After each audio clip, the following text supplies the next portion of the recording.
What if I told you that Valentine's Day, the holiday of love, roses, and chocolate, was once soaked in blood, filled with naked men whipping women, and tied to brutal executions? Sounds crazy, right? But history is often messier than the fairy tales we're told. And today, we're digging deep into the real origins of Valentine's Day, a tale that's far darker than you ever imagined.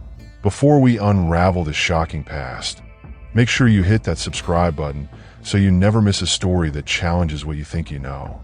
Trust me, this one's going to change the way you see February 14th forever. All right, let's get into it. A festival of whips and blood. Forget heart-shaped chocolates.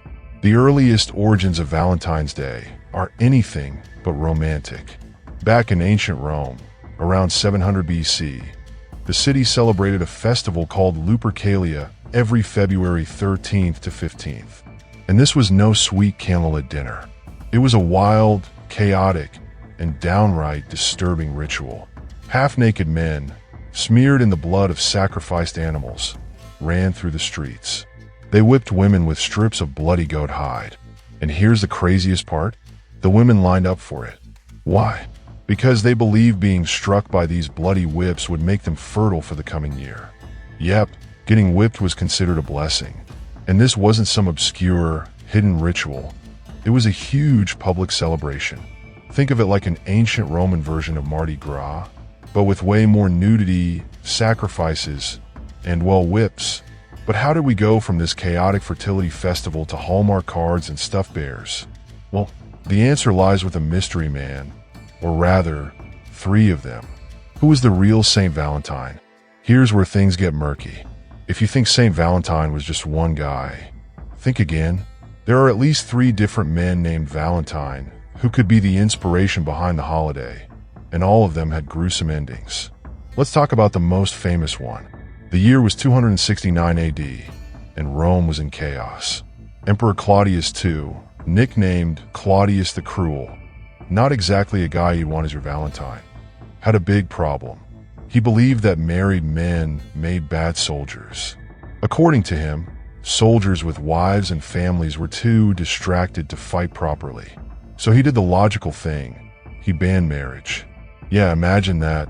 Falling in love was illegal. Enter Valentine, a priest who said, "Screw that." He continued to perform secret marriages for couples in love, defying the emperor's orders. But, of course, secrets never stay secret in Rome. When Claudius found out, he had Valentine arrested, tortured, and eventually executed on, you guessed it, February 14th. But here's where the story gets even creepier. Legend says that while in prison, Valentine fell in love with the jailer's daughter, and before he was beheaded, he left her a note. His final words? "From your Valentine." Yeah, that's where the tradition of Valentine's cards supposedly comes from. Not from romance, but from a man sentenced to death for marrying people. But wait, there's more. The Catholic Church's cover-up. By the 5th century, Christianity was spreading like wildfire, and the church had a problem. People loved the festival of Lupercalia. The whippings, the sacrifices, the drunken chaos. It was a hit, but the church wasn't about that life. So what did they do? They hijacked the festival. They rebranded it as a day to honor Saint Valentine instead of Lupercus, the Roman god of fertility.